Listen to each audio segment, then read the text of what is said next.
The entry analysis section of the report is split into two. You got your attack side, and then you got your defense side. Um, let's just take them one at a time, starting on attack. So on attack, entry is entering the building, getting map control, and working towards the objective to try and do something, right? Get a plant down or get all the kills, whatever it is that makes you win the round. The first graph shows you the entry success rate and the entry conversion rate. The entry success rate is the percentage of attack rounds where you successfully entered, right? And the definition of successfully entered here is the first engagement, the first gunfight occurs, then 10 seconds after that, who has the man advantage, right? If um, you have the man advantage, then the entry was successful. If the enemy team has the man advantage, then the entry was unsuccessful. So as you can see here, the entry success rate, the average is over here, is 54.95%. So in 55% of attack rounds, after the first gunfight, we have the man advantage. We're working with a 5v4 or a 5v2 or a 4v2, whatever. We have the man advantage, which is great. The entry conversion rate is the percentage of rounds in which you have indeed successfully entered that you then went on to win the round.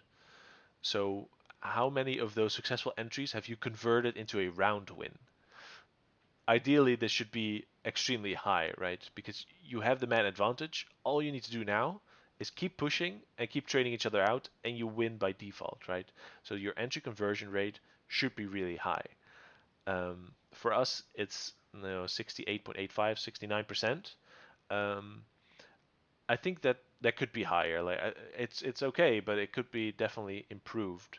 Um, it's an indicator that yes, we are okay at entry, but then we lose the round later on, right? We lose it in the mid game or in the late game.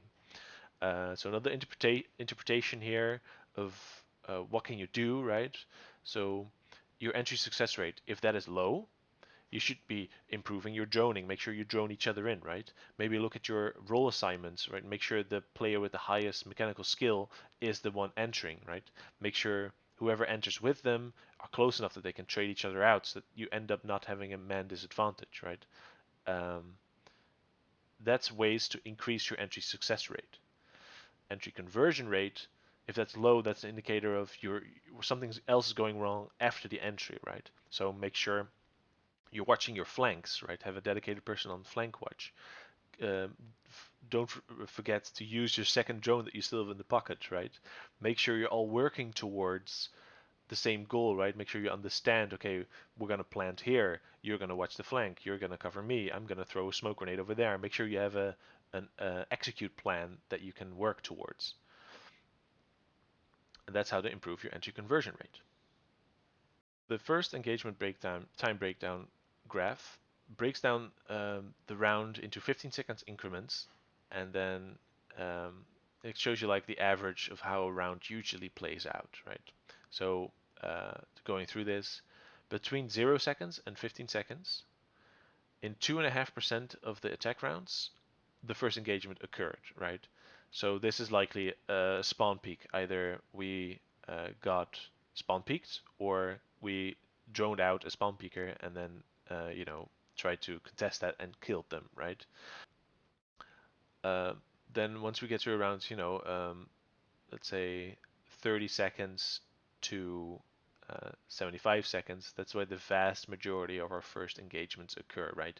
We've done some droning, we know where at least one of the enemies is, we've, made sure that we cut them off from the main section of the map, and then we push in and pinch them and kill them. And this occurs like within this time frame generally. The later you go towards, when the first engagement, right? So there's 2.5% of attack rounds where it was still a 5v5 at the, in the last 15 seconds of the round. That's pretty bad, right? So um, as an attacker, you want to kind of move this forwards, but make sure that your entry success percentage is high, it stays high, right? If this is lowering, you're moving it too far forward, you're going too fast, you're not droning enough, basically. You can add these other bars to kind of try and interpret it, though, as you can see, for example, the entry conversion percentage, it's quite random. Like, it doesn't really, when you have the first engagement, doesn't really seem to have that much of an impact on the entry conversion percentage, for example. And then lastly here, this table just takes some of the entry stats and breaks them down per player. Entry attempts would be the number of rounds in which this particular player was part of the first engagement, right? So in this case, Alright Love Will, he was 34% in 34% of attack rounds. He was either the first to kill somebody, the first to get killed, or he was, somebody that traded out or got traded out during the first engagement. Whenever he does the first engagement, he wins those in about 50% of the cases, right? And that's true for all of us. Ideally, you want this to be better than a coin flip. Again, going back to the three of us aren't really the entry fraggers. We're more of the the flank watchers, planters, heart preachers, etc. So generally, the entry fragging role is more reserved for the other two players that are on the team, which is why these stats are on the low end for sure. The defense side of this report works very similar to the attack side. I'll just quickly go over the entry denial success rate and conversion rate. Obviously, on defense, entry denial is slowing down the attackers or stopping them from entering the map and wasting time so that they don't have enough time to actually perform and execute, right? Ways to improve your entry denial success rate are working together with the different roamers to make sure they're close enough together that they can trade each other out if they are engaged.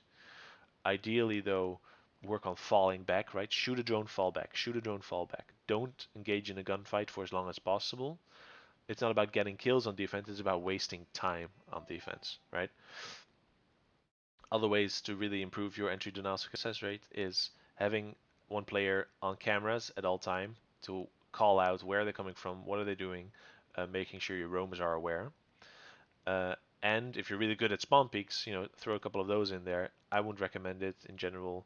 From what I've seen, spawn peaks are the higher up you go in ranks, the less they are an effective strategy.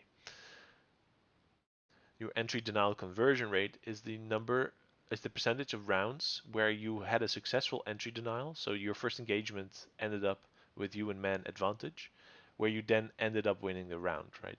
So in this case, in 83% of our defense rounds, we ended up winning the round if we got a man advantage early. If this is low, then you're failing in your mid to late round defenses. So you might want to look into, okay, where are you positioned after the attackers have gotten some map control? Are you relocating utility that you can? Like if they're pushing from the north, but you have a shield facing towards the south with an ADS, maybe move those towards the north, right? Because the push is coming from there. Make sure, yeah, that all your defensive utility is correctly placed so that you can waste as much time as possible. Here you can see that compared to the attack, we are definitely slowing down the attackers more than on average our enemies are slowing us down. And this is a beautiful bell curve. Look at that, where around the 75-second mark is where the first engagement generally occurs. And in general, you'll note that the round win percentage will go up the longer you can delay that first engagement. That's basically it for the entry analysis section.